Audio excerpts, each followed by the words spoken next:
Hello and welcome back to the Blade of Achaia channel. You are watching Star Citizen.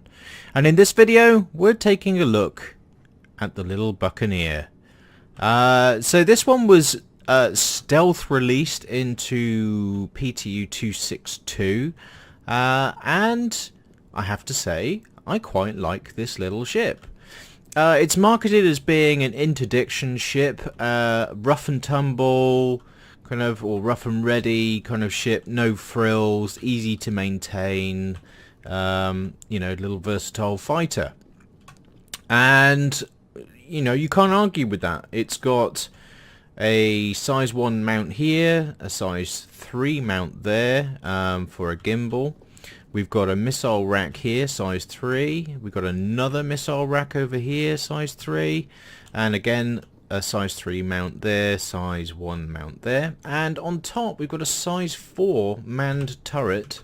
If I can just pop round the back. And there we go.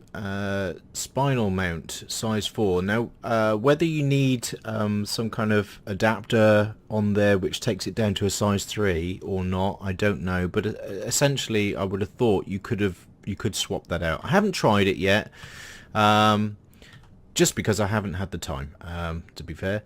Now, on the size 4, we've got 2 Tarantula GT870s. On the size 3s, we have 2 size 2 Badger repeaters, which, for a lot of people, it's going to be a case of getting rid of that gimbal and upgrading the size of the gun to a size 3. And over here on the wingtips, we've got a 9 series longsword each side, which is only a size 1, so there's not really a lot of room to maneuver there weapon-wise.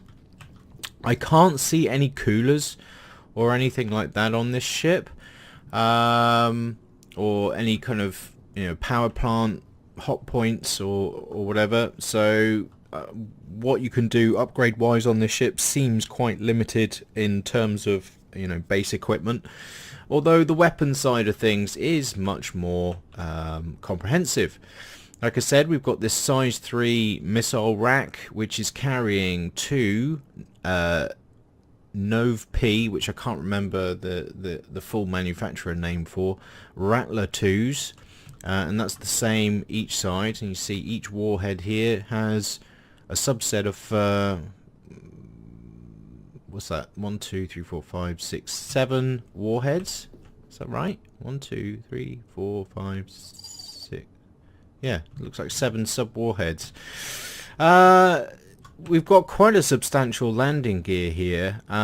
So whether this is quite robust in the field or not, we would need to do some tests. And as per normal, we've got the usual Drake styling on the outside with kind of exposed aluminium kind of or brushed metal looks. Let's jump in the cockpit. We've got a nice little ladder comes down, which we then climb up rather rapidly, I have to say, compared to a lot of other ships. The cabin is quite boxy looking, which is in keeping with the Drake style.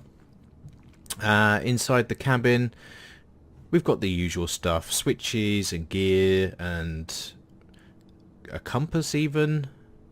I'm not sure how a compass works in space, but there you go. The usual VDUs. However, I have noticed, and I've raised this as a bug, but if you look, there's this horrible blocky pattern which is waving over the interior right now. So hopefully they fix that. I think that might be synonymous with something other people have raised, in that the reflection pattern on the inside of this screen is... Oh, I seem to be hovering over a menu that doesn't exist in the screen. That's interesting. Yeah, so the internal reflection map is quite blocky, so I'm wondering if this is a remnant of that. But we'll see. We'll see. Hopefully they'll fix it.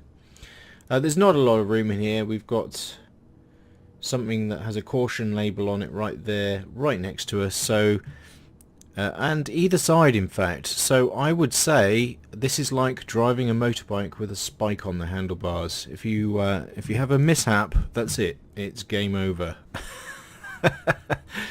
Anyway, let's get out of this. Out we go. And we just jump off here. Doo-doo. And away goes the ladder. Now on this we have two fairly substantial engines on each wing. Sorry, one on each wing, two in total. Which propel this to some decent speeds, which we shall see in free flight. This landing gear all tucks away with a nice animation, leaving what actually looks like a cargo bay for a cutlass, but you can't store any cargo in there. Anyway, without further ado, I'm going to jump into free flight and just take this thing for a spin. Here we are in free flight, and immediately we can tell the maneuverability is pretty good. I'm using mouse keyboard at the moment. There's a little bit of reticence to move in the turn or in the change in direction of turn, but once it gets going, it's pretty quick. And acceleration is good, takes us up to 220 meters per second pretty swiftly. And if we decouple, switch around, the turnaround happens pretty smart as well. Now the next thing to test is thrust mode. So let's get up to terminal base velocity and hit the thruster, and that epic noise as we get up to 710 meters per second. Let's take a look at this from the outside. So we bring ourselves to a stop,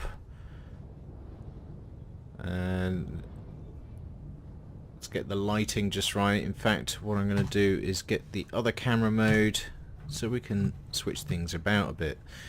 Looking around this ship from the top, it looks pretty nice. It is very purposeful in its styling, I have to say. Let's get the angle about there, and there we go. We're going to thrust up to base terminal velocity, and you could see a lovely animation on the exhaust outlets, or the back end of the engines, where you see the vanes move in to provide that extra bit of boost to the thrust. And if let's boost now. There we go, and we get the same effect there. Let's bring it to a halt.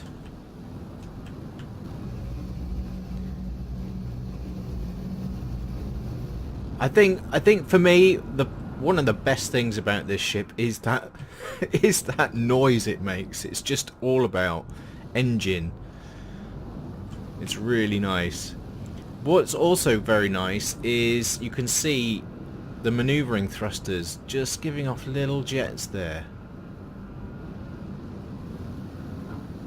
Like that, you see?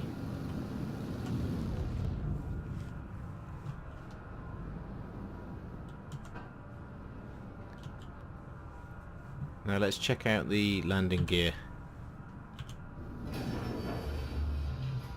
And that comes out in a really nice smooth motion.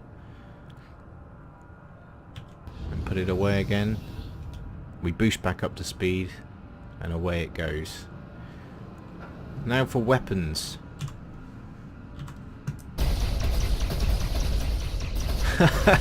It's rain hell upon targets.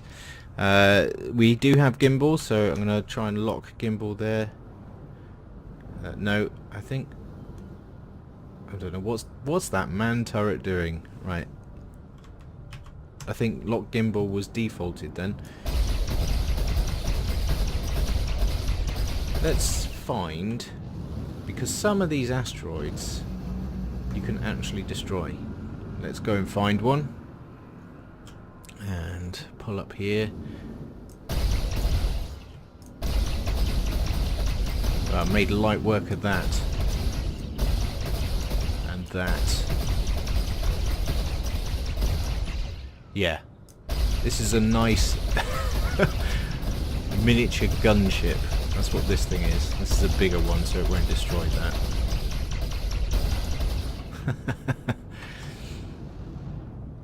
Right, let's get back into cockpit view.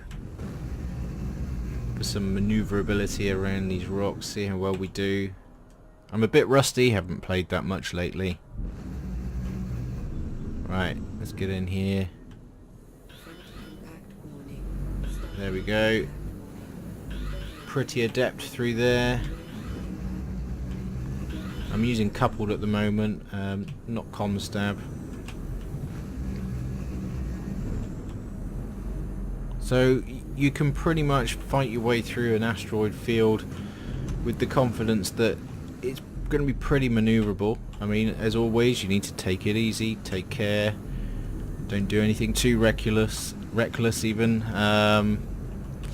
But that said, this thing will get you out of a bind. So next thing to test is a bit of Vanduul Swarm, I guess. Let's go and try that. And here we are in Vanduul Swarm. Let's find ourselves some targets. Where's the nearest target? There it is. Right, which side of that rock is he? I can't tell. 6,000? He's the other side.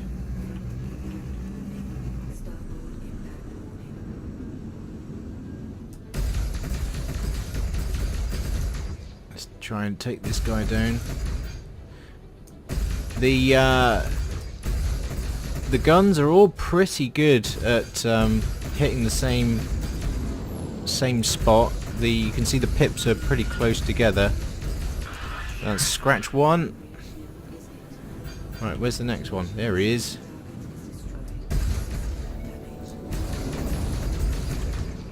Yeah, the maneuverability on this is great. It helps you battle these things with ease.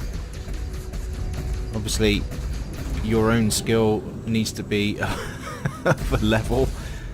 The obvious disadvantage to a ship like this is with its small size and limited shielding. You know, you're at risk, so you need to keep moving, unlike what I'm doing right now, which is being fairly stationary, to be fair.